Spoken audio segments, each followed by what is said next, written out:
Boa noite a todos. Sejam bem-vindos à Casa de Jesus. Vamos dar continuidade ao estudo do Evangelho, falando hoje do capítulo 1, que dá seguimento àquilo que nós vimos há 2 semanas atrás, da introdução,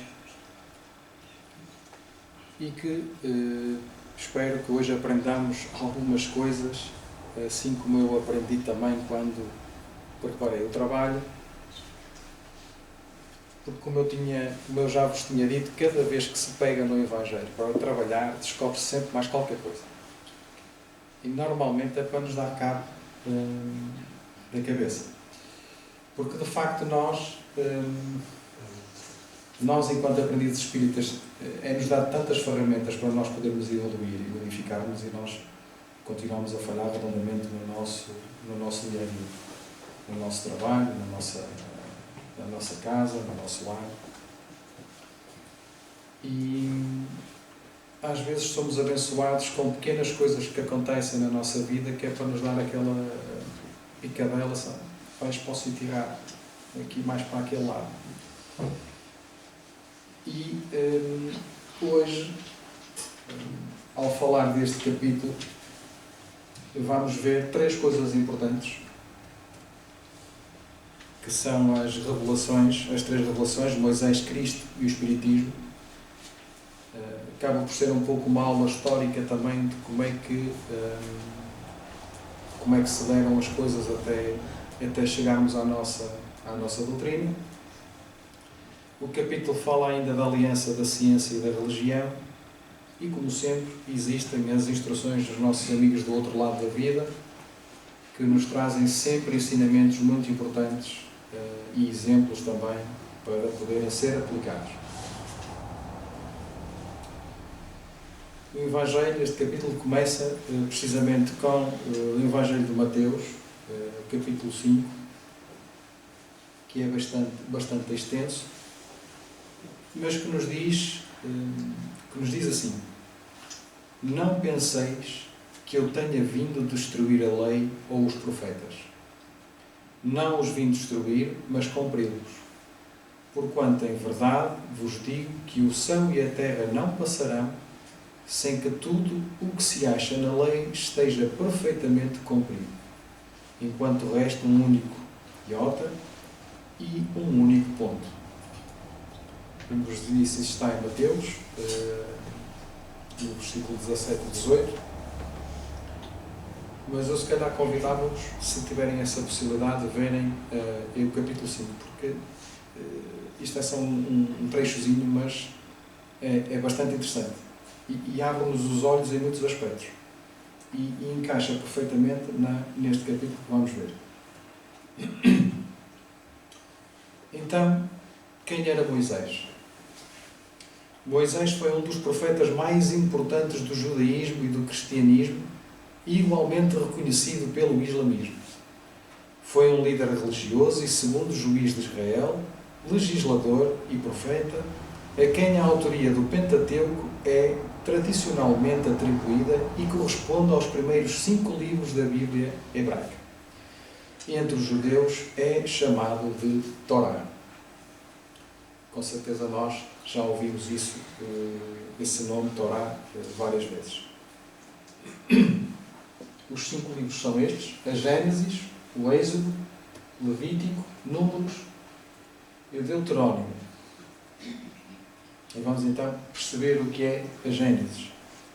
Portanto, a Gênesis um livro é narrado acontecimentos desde a criação do mundo, na perspectiva judaica, passando pelos patriarcas hebreus até à fixação deste povo no Egito, depois da história de José. Gênesis é o início, é o princípio da criação dos céus, da terra, da humanidade e de tudo quanto existe, vida, de todos os seres. O Êxodo é um livro que conta a história da saída do povo de Israel do Antigo Egito, onde foram escravos durante 400 anos, narra o nascimento, a vida e o mistério de Moisés diante do povo de Israel, bem como o estabelecer da lei e a construção do tabernáculo. O tabernáculo era uma espécie de palco onde era feito o culto e era desmontado porque eles eram nómadas na altura, andavam com ele sempre atrás. Seria também onde iria a tal Arca da Aliança e outros demais objetos. Mostra o início de um relacionamento entre o povo recém-saído do Egito e Deus, através de uma aliança proposta pelo próprio Deus. É a organização do judaísmo. O tabernáculo deixei aqui também, para designar o santuário portátil onde se guardava e transportava a Arca da Aliança e demais objetos sagrados. Eu estou a fazer esta introdução para que depois possamos perceber a seguir. Levítico. Basicamente é um livro teocrático, isto é, tem caráter legislativo. Apresenta nos seus textos o ritual dos sacrifícios, as normas que diferenciam o puro do impuro, a lei de santidade e o calendário religioso, entre outras normas e legislações que regulariam a religião. Números, quarto livro. É de interesse histórico, pois fornece detalhes acerca das rotas dos israelitas no deserto e dos seus principais acampamentos. Pode ser dividido em 3 partes: o recenseamento do povo no Sinai, a história da jornada do Sinai até Moabe, os eventos na planície de Moabe antes da travessia do Jordão. Marca ainda o final da história do êxodo de Israel da opressão do Egito Antigo e a sua viagem para conquistar a terra prometida por Deus a Abraão. Por isso, Números conclui narrativas iniciadas na Gênesis e elaboradas no livro do Êxodo e Levítico. Portanto, este complementa os outros 3 anteriores. No livro de Deuteronômio, que é o 5º, contém os discursos de Moisés ao povo, no deserto, durante o seu êxodo do Egito à terra prometida. Os discursos contidos neste livro, em geral, reforçam a ideia de que servir a Deus não é apenas seguir sua lei. O título provém do grego que quer dizer segundo a lei, ou melhor, repetição da lei. Em Êxodo, Levítico e Números, as leis foram dadas conforme a necessidade da ocasião a um povo acampado no deserto. Em Deuteronômio, essas leis foram repetidas a uma geração que dentro em breve moraria nas casas, vilas e cidades da terra prometida. Portanto, as leis sofreram algumas adaptações. No início, um povo mais endurecido, houve a necessidade de existirem leis mais severas, e vamos também mais à frente ver isso, sendo que depois, nas gerações futuras, isto porque nós aprendemos aqui que nos vamos aperfeiçoando, pelo menos é esse o objetivo, essas leis também se vão transformando e adaptando ao povo em questão. No Evangelho, Kardec começa por nos dizer que a lei mosaica há 2 partes distintas, portanto, a lei de Deus, promulgada no Monte Sinai, e a lei civil ou disciplinar decretada por Moisés. Uma é invariável, a outra apropriada aos costumes e ao caráter do povo e se modifica com o tempo. Obviamente que as leis de Deus não vão sofrer alterações. E é isso que nós vamos ver aqui, e eu vou tentar arranjei aqui uma forma mais simpática de percebermos os 10 mandamentos. Se nós sabemos quais são os 10 mandamentos. E todos nós cumprimos.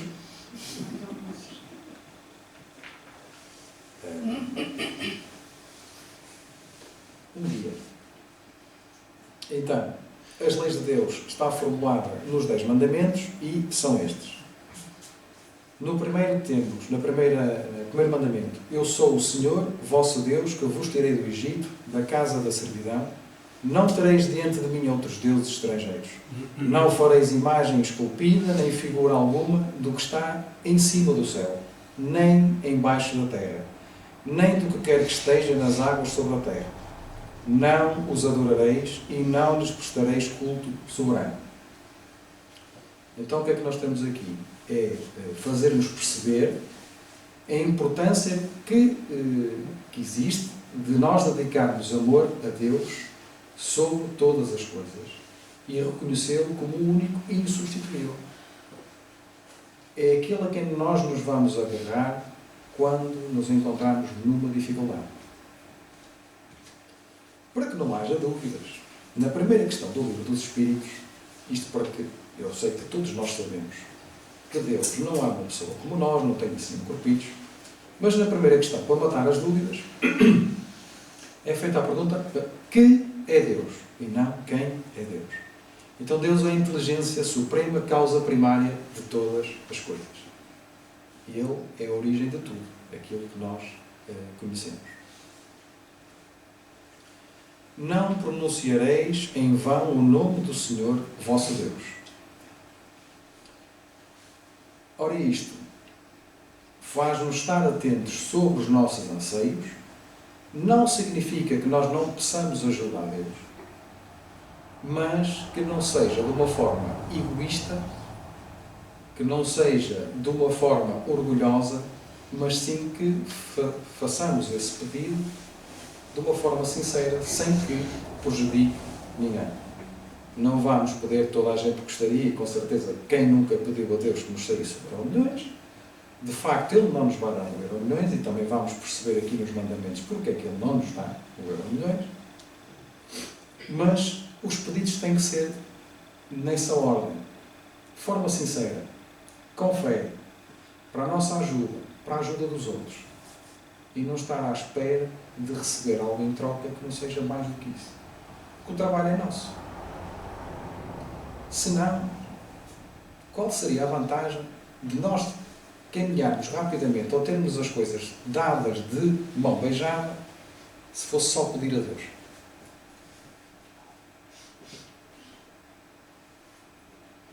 Não é? Nós, quando fazemos um pedido, ele deve ser feito dessa forma sincera. E nem sequer estar à espera que nos agradeça. Lembrai-vos de santificar o dia de sábado. Eu descobri várias coisas que queriam dizer isto. Daquelas que eu descobri no Êxodo, no livro Êxodo, diz-nos que Deus criou o mundo em 6 dias e que descansou ao 7. E por isso é que diz que se santificou o 7º dia, que é o sábado, seria o sábado. Mas também é porque nós temos a necessidade de um certo repouso, não só físico, mas espiritual. Porque se nós trabalharmos incessantemente, mas daí, daquele trabalho, não sai nada, não existe nada benéfico para o indivíduo em questão, é um trabalho inglório. Então todos nós precisamos dessa pausa mental, espiritual, de nos podermos recolher, nem que seja 5 minutos, mas recolhermos e falar com Deus. Porque esse exercício é bom. Essa reconexão com Deus é importantíssima nos dias de hoje. Porque se todos pudéssemos trabalhar nisso, se calhar não estaríamos conforme estamos hoje. Nós ainda somos homens de pouca fé. Eu digo isto de forma, infelizmente, não é? Digo com tristeza, porque eu revejo-me sempre em tudo aquilo que eu digo aqui. Porque quando eu faço o trabalho, primeiro ele é para mim e depois eu venho aqui passar para vocês aquilo que eu consegui entender. E é o facto de nós sermos homens de pouca fé faz com que não possamos andar mais rapidamente para a frente. Só nos agarramos a Deus e ao Cristo quando estamos numa dor atroz ou numa dificuldade enorme e não temos saída. Quando essa ligação deveria existir sempre, todos os dias. E, portanto, esse dia é um dia bom para nós podermos fazer essa religação com Deus. É o sábado, mas pode ser outro dia qualquer. Não existe essa necessidade. Quarto, honrai a vosso pai e a vossa mãe, a fim de viverdes longo tempo na terra que o Senhor vosso Deus vos dará. É a gratidão àqueles que nos deram a oportunidade de estarmos aqui hoje todos. Que apesar de nós acharmos que eles cometeram erros e que aos nossos olhos não são aqueles super pais, mas a verdade é que sem eles, se eles não quisessem, nós não estávamos aqui. Então nós temos o dever de honrar os nossos pais. Quinto, não mateis. Não nos cabe a nós ceifar o tempo de provas e expiações do nosso irmão. Não somos nós que temos de tirar a vida a ninguém. Isso cabe a Deus, não a nós. E, portanto, o nosso dever é exatamente o contrário, é o dever de facilitador. É que nós, estes que aqui nos encontramos hoje, nesta casa, deste e do outro lado da vida, e que estamos a aprender mais um pouco de Espiritismo, mais um pouco do que é o Evangelho, do que é a caridade, é preciso colocar em prática, porque os nossos atos fazem a diferença. Portanto, nós não temos que ser o juiz, eu não sei que isso exige em termos de profissão, mas nós não temos que ser o juiz e ceifar a vida a ninguém. Não nos cabe a nós. Isso é com o Pai. Sexto, não cometeis adultério. Portanto, e aqui descobri outras coisas que não imaginava. Ao cometer adultério, acabamos por abrir portas a determinados amigos que não querem que nós sejamos, que não querem que nós consigamos atingir os nossos objetivos, mas não só para aquele que comete adultério, como também para o par. Aquele que nós temos em casa também vai sofrer com isso. Claro que aquele que cometeu é o mais prejudicado, mas o outro também sofre. Isto porque o outro também depositou em nós confiança. E quando essa confiança é quebrada, abrimos portas, abrimos brechas para aqueles menos afoitos ao trabalho se juntarem. Nós sabemos que andamos sempre acompanhados, correto? Às vezes companhias boas, outras vezes nem por isso. Mas sabemos disso. Tudo isso acaba por acarretar atraso na evolução do próprio. Sétimo. 6,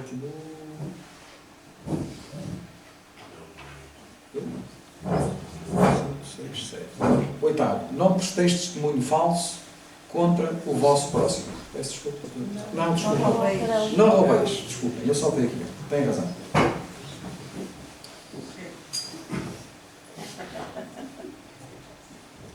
Elas são poucas, mas eu já queria avançar.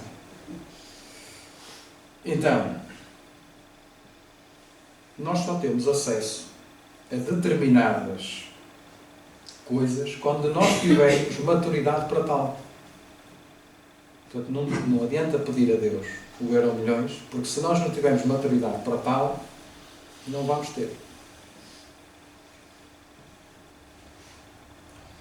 Logo, o roubo acaba por prejudicar mais do que beneficiar aquele que rouba, só que infelizmente também vai atrapalhar aquele que foi roubado. E isso vai pesar mais na balança quando nós tivermos que vigar novamente. Portanto, o objetivo é não roubar. Agora sim, oitavo. Não presteis testemunho falso contra o vosso próximo. Então nós temos que ter muito cuidado com as palavras que nos saem da boca. Alguns de nós têm o coração muito perto da garganta. E às vezes sai logo por lá fora. Só que nós aqui também aprendemos, sabemos, que as palavras têm um peso, têm um certo poder, porque depende com que carga energética nós carregamos essas palavras. Porque eu posso dizer uma coisa a alguém, mas digo sem pensar em absolutamente nada, portanto não vai afetar em nada, mas se eu disser algo, não interessa o quê, mas desejar isso àquela pessoa, eu estou a carregá-lo com uma energia negativa. Mas pior ainda é quando elas são ditas de boca fechada. Quando os nossos pensamentos ganham forma e vão por lá fora e vão atingir determinada pessoa.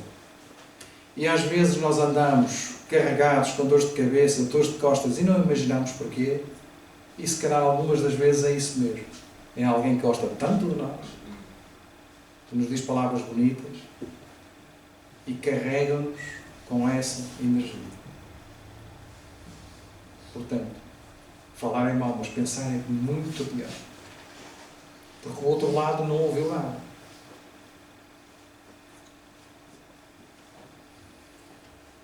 E temos que lembrar que no fim a justiça e a verdade são implacáveis.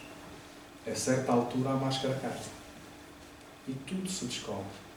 Pode levar anos, mas acaba sempre por vir ao de cima. 9. Não desejeis a mulher do vosso próximo. Então a comunhão com o outro deve ser baseada no amor, a honestidade e na caridade. Se eles estão unidos é por algum motivo.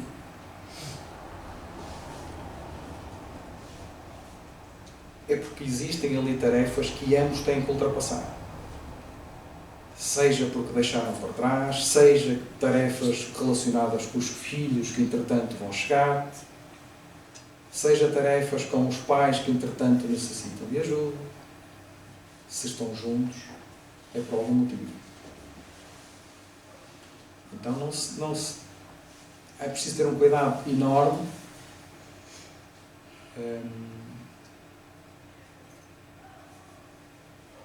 com o tipo de pensamentos que vamos ter para com a mulher do próximo. Porque, como eu estava a dizer, os pensamentos ganham forma e, sem querer, podemos prejudicar os nossos irmãos. Por último, não cobiceis a casa do vosso próximo, nem do seu servo, nem da sua serva, nem do seu boi, nem o seu asno, nem qualquer das coisas que lhe pertencem. Quem é que nunca desejou ter algo que o vizinho tem? Todos nós já passamos por isso. Então Deus não nos deixa faltar nada sem um propósito. Todos temos o que necessitamos para esta vida. É primordial que trabalhemos em busca dos nossos anseios, sem invejar ou prejudicar a ninguém. Se o vizinho tem, eu também posso ter. Tenho é que trabalhar com isso. O dele foi mais facilitado. Se calhar ele mereceu, eu não. Procuremos no Evangelho, está lá a resposta. Há lá uma parte que diz assim, causas atuais das aflições. Causas futuro. Agora vou. Anteriores, sim. Das aflições. E causas atuais das aflições. Está lá. Está lá. Se lermos aquilo com cuidado, nós vamos perceber porque é que estamos a passar agora por isto e de onde é que ela vem. Como curiosidade, como é que foram escritos os 10 mandamentos? Pneumatofonia, portanto, comunicação oral dos espíritos sem concurso de voz humana, e pneumatografia, escrita direta dos espíritos sem o auxílio da mão. Eu acho que todos nós já vimos aquele filme de Moisés, passa todos os anos, está lá mais ou menos, mostra mais ou menos como é que isto aconteceu.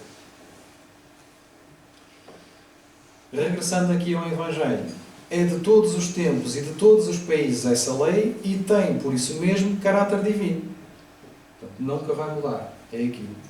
Todas as outras são leis que Moisés decretou, obrigado que se via a conter pelo temor um povo de seu natural turbulento e indisciplinado, no qual tinha ele de combater arraigados abusos e preconceitos adquiridos durante a escravidão do Egito.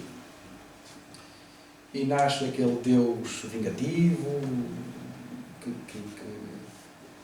que nos punia, que era severo, porque foi a necessidade que Moisés teve de poder ter alguém que transcenda todos nós e assim dessa forma conter aquele povo mais endurecido. Porque se fosse eu que fiz a lei, Moisés. Mas se for Deus, coitado. Não é? Eu acho que todos aqueles que passaram pelo catolicismo acabaram por ser assim um bocadinho, nada contra, não tenho nada a dizer, mas todos nós aprendemos que Deus, se fizesse uma coisa, Deus ia-te ralhar e vais pecar e vai-te dar um castigo. E na verdade todos nós sabemos que Deus é justo, Deus é benevolente. Não há essa criação, essa figura que nos foi transmitida naquela altura. Para imprimir autoridade às suas leis, houve de lhe atribuir a origem divina, conforme o fizeram todos os legisladores dos povos primitivos. A autoridade do homem precisava apoiar-se na autoridade de Deus, mas só a ideia de um Deus terrível podia impressionar criaturas ignorantes, nas quais ainda pouco desenvolvidos se encontravam o senso moral e o sentimento de uma justiça reta. As leis mosaicas propriamente ditas revestiam, pois, um caráter essencialmente transitório.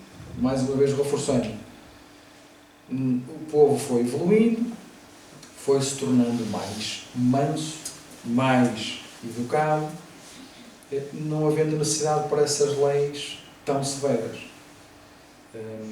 E hoje nós temos países onde não existe grande violência e, portanto, as leis são adequadas àquele país. Noutros, o país é mais violento. As leis têm que ser mais severas porque assim obriga para se poder controlar. Segunda revelação, o Cristo. Então, Jesus não veio destruir a lei, isto é, a lei de Deus. Veio cumpri-la, ou seja, desenvolvê-la, dar-lhe o verdadeiro sentido e adaptá-la ao grau de adiantamento dos homens. Como é que ele fez isso? Vamos ver aqui em baixo. Por isso é que se nos depara nessa lei o princípio dos deveres para com Deus e para com o próximo, base da sua doutrina. Quanto às leis de Moisés propriamente ditas, ele ao contrário as modificou profundamente, quer na substância, quer na forma, combatendo constantemente o abuso das práticas exteriores e as falsas interpretações, por mais radical forma, não podia fazê-las passar, do que as reduzindo a esta única prescrição: amar a Deus acima de todas as coisas e o próximo como a si mesmo. É muito mais fácil, reparem, eu tentei imaginar que eu era Jesus, vejam lá, ao que eu cheguei, e pensar assim: se eu der, ou se eu tentar explicar ao povo estes 10 mandamentos, eles não vão cumprir, então vamos reduzir a uma coisa que se calhar eles vão cumprir. Amar a Deus acima de todas as coisas e ao próximo como a si mesmo. Se eles tiverem isto como base, então vai-se servir de plataforma para depois pegarem nos 10 mandamentos. Conseguem perceber? Então, o papel de Jesus não foi um de simples legislador moralista, tendo por exclusiva autoridade a sua palavra. Cabia-lhe dar cumprimento às profecias que lhe anunciaram o advento. A autoridade lhe vinha da natureza excepcional do seu espírito e da sua missão divina. Ele viera ensinar os homens que a verdadeira vida não é a que transcorre na terra, e sim a que é vivida no reino dos céus. Viera ensinar-lhes o caminho que a esse reino conduz, os meios de eles se reconciliarem com Deus e de pressentirem esses meios na marcha das coisas por vir para a realização dos destinos humanos. O tal facilitador. A revolução que Jesus nos traz não é apenas político-social, mas principalmente psico-espiritual. As leis sociais, ou seja, externas, estabelecem equilíbrio e harmonia na convivência cotidiana. Estabelecem também os limites e disciplinam a conduta humana. As leis psicológicas, ou internas, estabelecem equilíbrio e harmonia na convivência consigo mesmo. A interna é moralmente superior à externa. Exige processos árduos de educação e melhoria do seu eu interior. Quando assim é, o ser humano vive em perfeita harmonia, conseguindo até influenciar o meio externo. Onde quer que Jesus chegasse, não tenham dúvidas que ele influenciava em todo aquele local. Pela sua autoridade moral, pela sua energia. E o convite que a doutrina espírita faz, e que todos os palestrantes vão falando aqui com alguma frequência, é a nossa melhoria. A melhoria do nosso eu, que é difícil. Porque obriga a deixar para trás determinadas coisas. E se essa melhoria não acontecer, aliás, ela vai acontecer, mas quanto mais tempo demorar, mais difícil para nós será. A doutrina dá-nos ferramentas, eu já disse isto mais do que uma vez. Nós temos sempre ferramentas perto de nós, com os livros da codificação. Se estivermos atentos, ele vai nos conduzir a essa melhoria. Como? Na introdução do livro do Evangelho segundo o Espiritismo, foi explicado qual é o objetivo da obra. A nossa melhoria moral. Foi essa a necessidade de Kardec trazer o Evangelho segundo o Espiritismo. Porque a nossa inteligência é fácil. Essa é a parte mais fácil. A nossa moral é que é difícil. É os vícios. É o que trazemos de trás.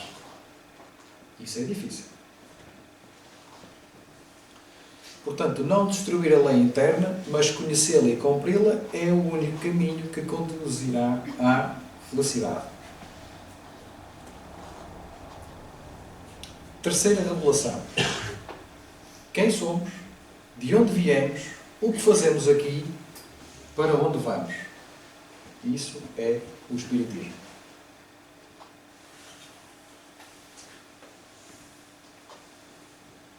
É o que estamos aqui a fazer, não é?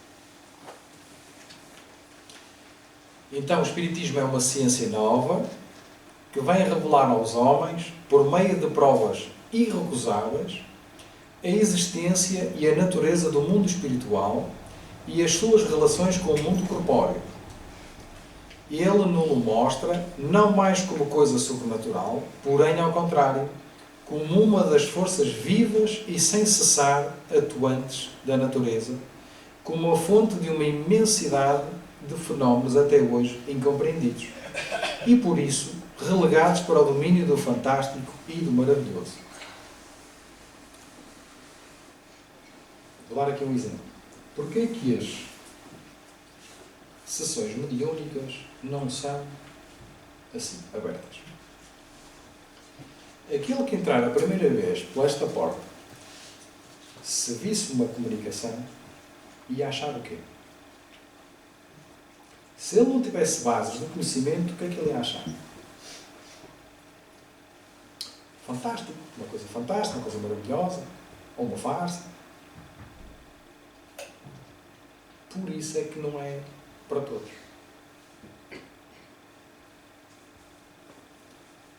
O Espiritismo requer estudo. Também digo aqui muitas vezes. Requer algum conhecimento. Requer que todas as comunicações sejam primeiro passadas pelo crivo da razão antes de as aceitar. Porquê? Se eu aceitar tudo aquilo que me dizem, como é que eu iria aceitar uma doutrina se ora agora se diz branco, ora agora se diz preto?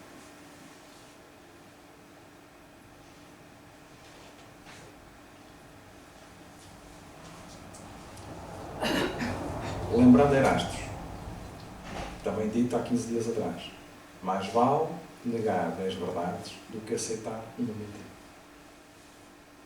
Tudo tem que passar pelo crivo da razão.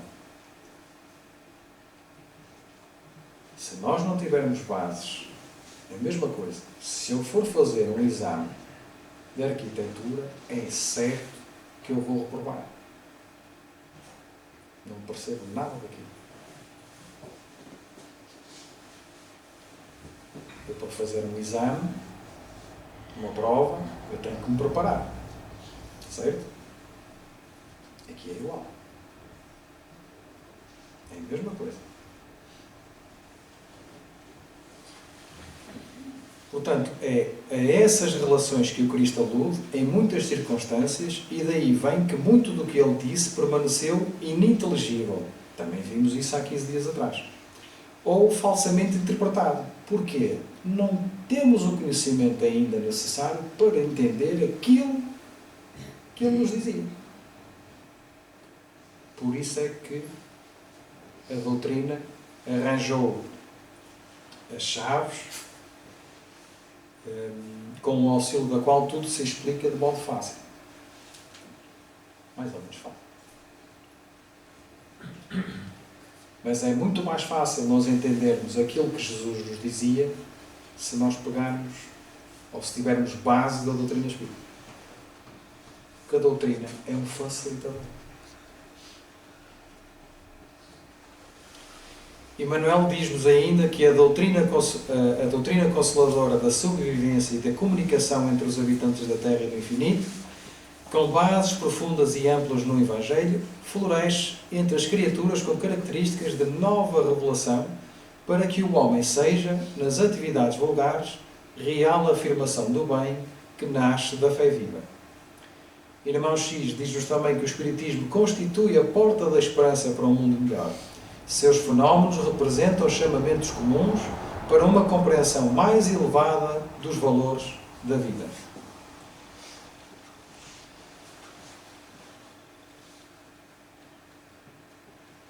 A lei do Antigo Testamento teve em Moisés a sua personificação. A do Novo Testamento tem-na no Cristo.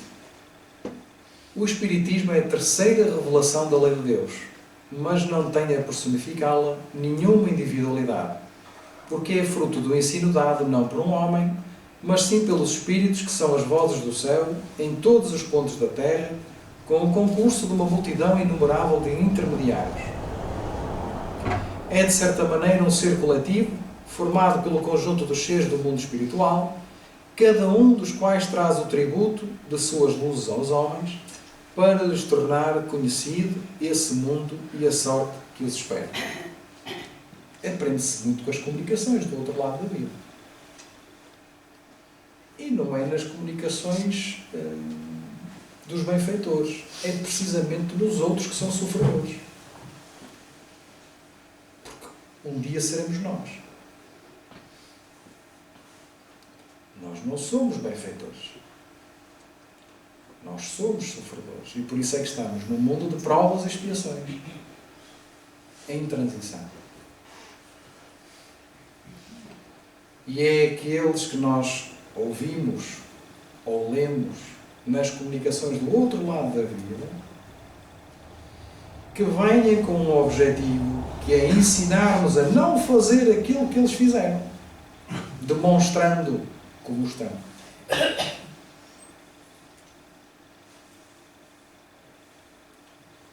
E isso é muito bom. Não só eles estão a aprender a melhorar, como nós estamos a aprender como não fazer.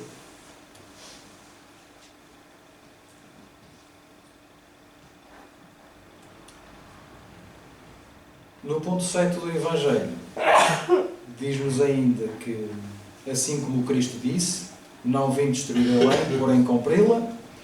Também o Espiritismo diz, não venho destruir a lei cristã, mas dar execução.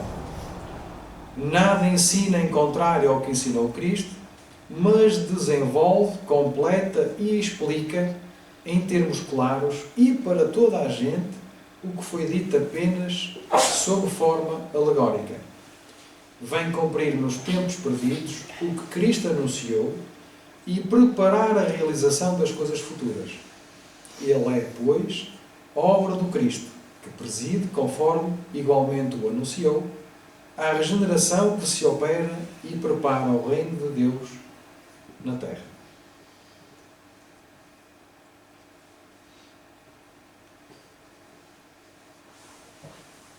Portanto, vamos-nos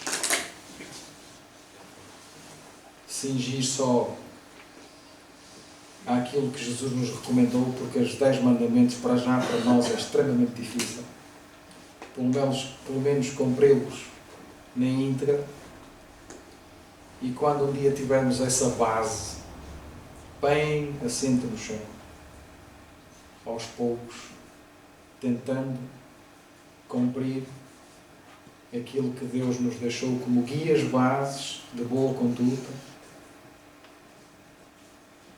assim como o Evangelho segundo o Espiritismo, um manual de bem perceber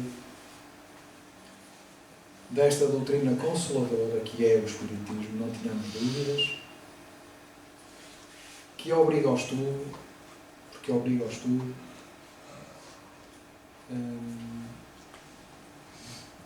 sabendo que vamos regressar cá muitas vezes, que aquilo que nós fizermos hoje será benéfico amanhã, tentarmos sempre ser amanhã um pouco melhor do que o que fomos hoje, enquanto estamos aqui encarnados, enquanto nos encontramos a caminho com os nossos irmãos, mesmo aqueles que nós não gostemos,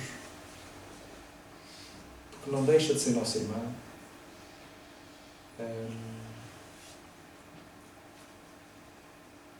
E vou-vos confessar uma coisa. Eu acho que já disse aqui, porque não há bem uma confissão.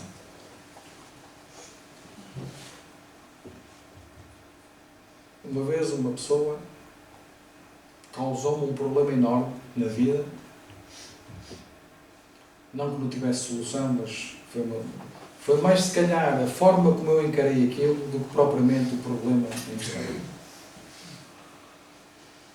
E na altura apetecia-me fazer umas determinadas coisas dessa pessoa. Mesmo já sendo aprendiz de espírita, para vocês perceberem que às vezes nós passa-nos aqui qualquer coisa e nós perdemos a cabeça.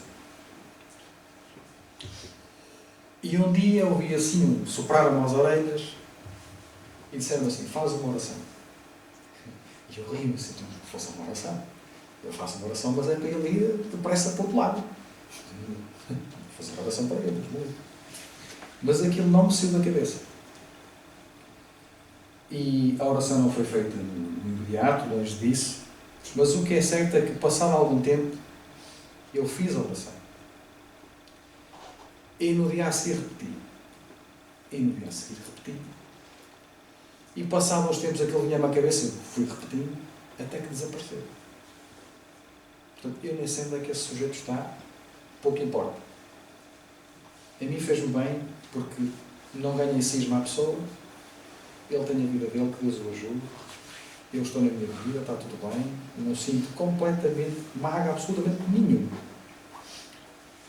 Mas se não fosse isso, voltamos àquilo que eu disse há pouco, nem eram as palavras, era aquilo que eu pensava. E esta doutrina dá-nos estas ferramentas, que às vezes nos dão aquelas picadelas para a gente endireitar, e que se nós não estarmos atentos, não os ouvimos, mas que eles andam sempre connosco. Se nós tivermos essa capacidade de o ouvirmos de vez em quando, acreditem que fará toda a diferença, não só para nós, mas também para os outros. E fica aqui o exemplo, se puderem, coloquem em prática. Eu, a partir daí, não ganho mágoa absolutamente a ninguém. Posso ficar chateado no momento, mas passou e está tudo bem, não se passa nada. Graças a essa situação. Já lá vão uns anos. Porque senão faz mal. As pessoas adoecem só com esses pensamentos. Nós, eu nem falo dos outros, mas nós, vamos lendo naquilo e ficamos doentes. Fica o exemplo e convidava a todos agora a poder cerrar os olhos. Se tiverem depois dúvidas no final, se eu souber esclarecer, se não souber, eu vou procurar e depois respondo.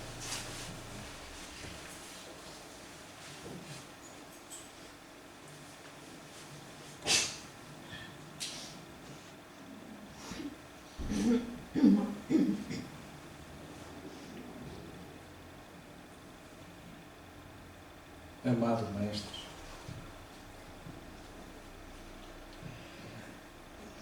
obrigado, Senhor, pelos ensinos que nos trouxeste. Obrigado pelos teus exemplos. Obrigado pelas tuas palavras, pelo teu reconforto. Obrigado, Senhor. Somos muito gratos porque nos encontramos hoje encarnados, tendo a possibilidade de ser contigo no coração, de nos melhorarmos, de poder praticar o bem, seja em pensamentos, seja em atos.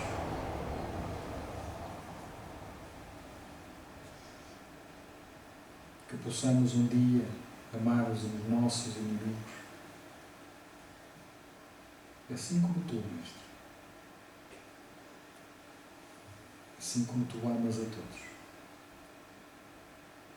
sem fazer distinções.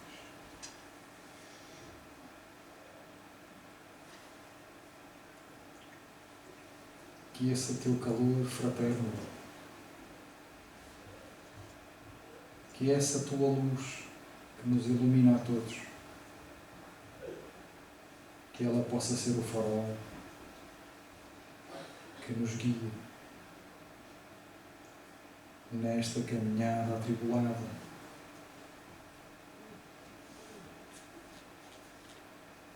nas pedras que vamos ter de comer,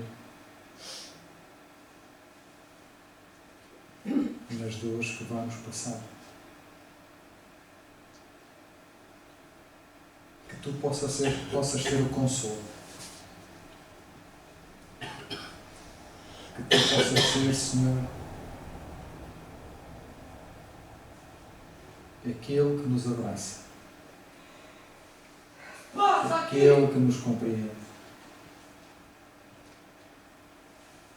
aquele que nos ama verdadeiramente a todos. Senhor, ajuda-nos a conseguir ver essa luz. Obrigado, Jesus, por tudo aquilo que fazes por toda a humanidade, hoje e sempre. Que assim seja.